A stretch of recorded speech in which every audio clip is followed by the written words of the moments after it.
Hello everyone, welcome back to another video of digital Arindam. मैं हूं अरिंदम विश्वास फ्रॉम arindamviswas.com और आज इस वीडियो में हम लोग बात करने वाले हैं लिंक बिल्डिंग के बारे में।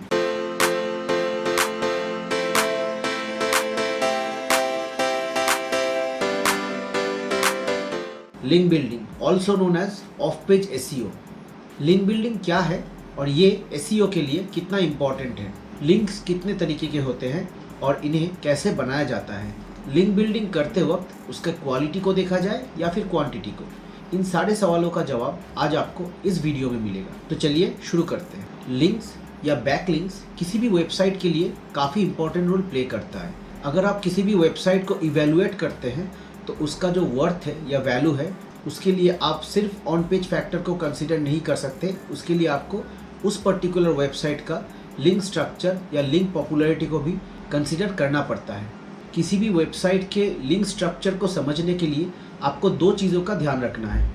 पहला, उस पर्टिकुलर वेबसाइट का इंटरनल लिंक स्ट्रक्चर कैसा है और दूसरा, उस पर्टिकुलर वेबसाइट का एक्सटर्नल लिंक स्ट्रक्चर कैसा है। इंटरनल लिंक स्ट्रक्चर मतलब उस पर्टिकुलर वेबसाइट के जो पेजेस है उनमें इंटरनल लिंकिंग कैसे किया गया है। जैसे मान लीजिए किसी भी पर्टिकुलर वेबसाइट के होम पेज से सारे इनर पेजेस कनेक्टेड हैं।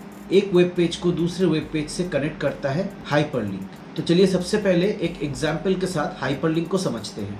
अगर मेरे वेबसाइट के होम पेज से मैं किसी भी इनर पेज को कनेक्ट करना चाहता हूँ तो मुझे एक हाइपरलिंक यूज़ करना पड़ेगा, मतलब एक टेक्स्ट को लिंक करना पड़ेगा किसी भी दूसरे पेज के साथ। और हाइपरलिंक करने के लिए हम एक कोड का यूज़ करते हैं जो एक HTML कोड होता है।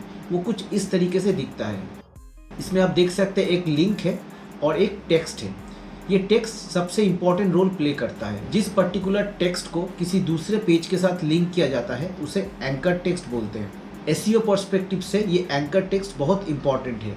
जिस भी पेज को आप अपने वेबसाइट के साथ कनेक्ट करना चाहते हैं उस पर्टिकुलर पेज का रेलिवेंसी और आपके एंकर टेक्स्ट का रेलिवेंसी फैक्टर बहुत इंपॉर्टेंट होता है। अगर ये एंकर टेक्स्ट आपके कनेक्ट किए हुए पेज के साथ रेलिवेंट नहीं है तो आपको उस लिंक का बेनिफिट नहीं मिलेगा। एसईओ के लिए रेलेवेंसी फैक्टर जितना इंपॉर्टेंट है उतना ही पेज का कंटेंट भी इंपॉर्टेंट है, लिंक का पोजीशन भी इंपॉर्टेंट है और वो किस तरीके का लिंक है ये भी इंपॉर्टेंट है। सो किसी भी वेबसाइट के इनर पेजेस को एक दूसरे के साथ कनेक्ट करने का जो स्ट्रक्चर होता है उसको इंटरनल लिंक स्ट्रक्चर बोलते हैं। अब बात करते हैं एक्सटर्नल लिंक्स। फॉर एग्जाम्पल, मेरा एक वेबसाइट है arindamviswas.com और आपका एक वेबसाइट है abc.com और मुझे arindamviswas.com को abc.com के साथ कनेक्ट करना है।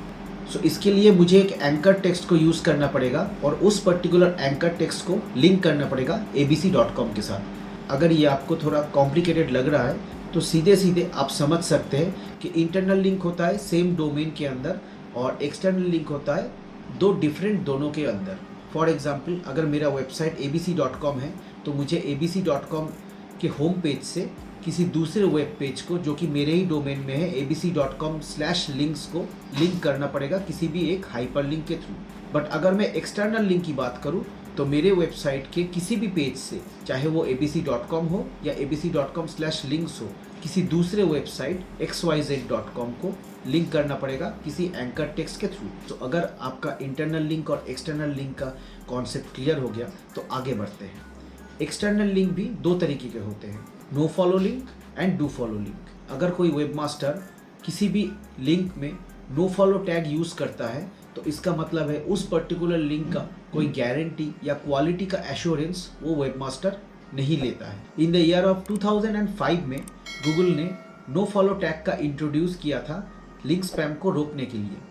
अगर आप किसी भी ब्लॉग पोस्ट में जाके कमेंट करते हैं और अपना लिंक देते हैं सो वो by default no follow link होता है, क्योंकि किसी भी ब्लॉग पोस्ट में जो लिंक जनरेट होता है उसमें by default no follow tag लगे होते हैं। नो फॉलो लिंक का सीधा सीधा मतलब है अगर किसी थर्ड पार्टी वेबसाइट से आपको कोई बैकलिंक मिला है और उसमें नो फॉलो टैग लगे हुए हैं तो उसका मतलब है उस पर्टिकुलर वेबसाइट का कोई वैल्यू या लिंक जूस आपके वेबसाइट में पास नहीं होगा और आपको उसका एसईओ बेनिफिट नहीं मिलेगा। जबकि डू फॉलो लिंक या फॉलो लिंक के लिए आपको एसईओ बेनिफिट मिलता है और लिंक जूस भी आपके वेबसाइट में पास होता है, जिससे आपके ऑर्गेनिक रैंकिंग में काफ़ी इंप्रूवमेंट हो सकता है। डू फॉलो लिंक का डायरेक्ट इफेक्ट आपके पेज रैंक पे पड़ता है, जिससे आपके वेब पेज का पेज रैंक इंक्रीज हो सकता है। गूगल के को फाउंडर लैरी पेज ने इस पर्टिकुलर प्रोसेस को इन्वेंट किया था इसलिए इस पर्टिकुलर प्रोसेस का नाम पेज रैंक है। ईयर 2019 में गूगल अपने प्रोसेस में थोड़ा सा चेंज किया है और अपने एल्गोरिदम को थोड़ा सा अपडेट किया है। एज पर गूगल 2019 के बाद किसी भी एक्सटर्नल लिंक में अगर नो फॉलो टैग लगा होता है उसको गूगल दूसरे क्राइटेरिया से भी इवेलुएट करता है। सो अगर आपका ट्रैवल या टूरिज्म रिलेटेड वेबसाइट है और दूसरे किसी ट्रैवल या टूरिज्म रिलेटेड वेबसाइट से आपको डायरेक्टली एक लिंक मिलता है जो कि काफ़ी रेलेवेंट है आपके वेबसाइट के लिए, तो उस केस में गूगल आपके नो फॉलो लिंक को भी कंसीडर कर सकता है आपके वेबसाइट के ऑर्गेनिक रैंकिंग के लिए। बट अगर आपको डू फॉलो लिंक मिलता है तो वो आपके वेबसाइट के लिए डायरेक्टली बेनिफिशियल है एसईओ पॉइंट ऑफ व्यू से। सो आई होप कि नो फॉलो और डू फॉलो का कॉन्सेप्ट आपका काफ़ी क्लियर हो चुका है। और अब हम बात करेंगे क्वालिटी वर्सेस क्वांटिटी के बारे में। Google always prefer quality. So quality और क्वांटिटी के डिफरेंस को हम एक छोटा सा एग्जाम्पल के साथ समझेंगे। मान लीजिए हमारे पास दो वेबसाइट है, abc.com एंड xyz.com। abc.com के पास 10 बैकलिंक्स है और xyz के पास 50 बैकलिंक्स है। अब हम दोनों वेबसाइट को एनालाइज करते हैं, किस पर्टिकुलर वेबसाइट का लिंक पॉपुलैरिटी अच्छा है वो जानने के लिए गूगल काफ़ी सारे क्राइटेरियाज फॉलो करता है, जिनमें से सबसे इम्पॉर्टेंट फैक्टर होता है रेलिवेंसी का। abc.com के जो 10 एक्सटर्नल लिंक्स है, अगर वो सारे लिंक्स रेलेवेंट है और xyz.com के एक्सटर्नल लिंक्स में से अगर 50% से भी कम लिंक भी रेलेवेंट नहीं है तो abc.com के लिंक पॉपुलैरिटी स्कोर xyz के लिंक पॉपुलैरिटी स्कोर से ज़्यादा हो जाएंगे। नेक्स्ट क्राइटेरिया होगा नो फॉलो और डू फॉलो लिंक का। रेलेवेंट लिंक होने के साथ साथ अगर abc.com के पास ज़्यादा डू फॉलो लिंक होंगे तब भी उसका लिंक पॉपुलैरिटी स्कोर xyz.com के लिंक पॉपुलैरिटी स्कोर से ज़्यादा होंगे और उसका डायरेक्ट बेनिफिट abc.com के ऑर्गेनिक रैंकिंग में दिखाई देगा और उस वजह से abc.com के ऑर्गेनिक रैंकिंग में काफ़ी इम्प्रूवमेंट हो सकता है।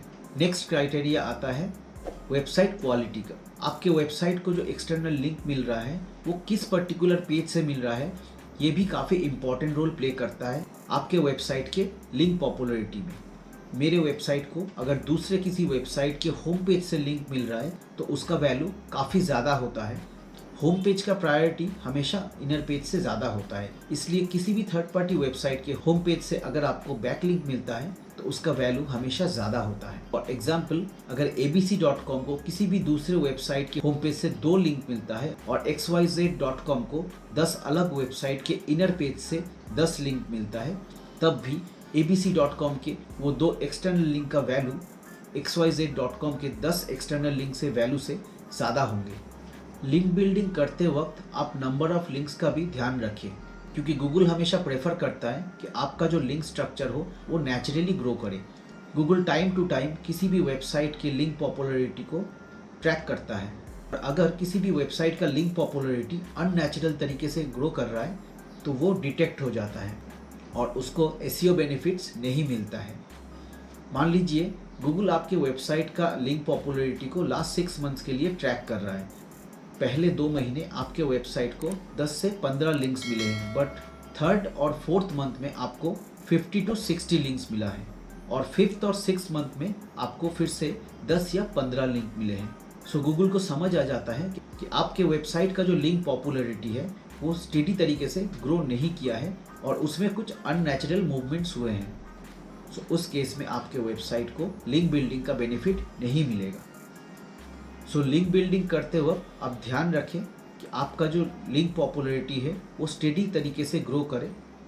सो लिंक बिल्डिंग करते वक्त आपका जो लिंक बिल्डिंग स्ट्रेटेजी होगा वो कुछ इस तरह से होना चाहिए, आपको हर महीने almost same number of links मिले। सो लिंक बिल्डिंग स्ट्रेटेजी बनाते वक्त आप ध्यान में रखें कि आपका जो लिंक पॉपुलैरिटी है वो स्टेडी तरीके से ग्रो करे और गूगल के लिए वो नेचुरल लगना चाहिए।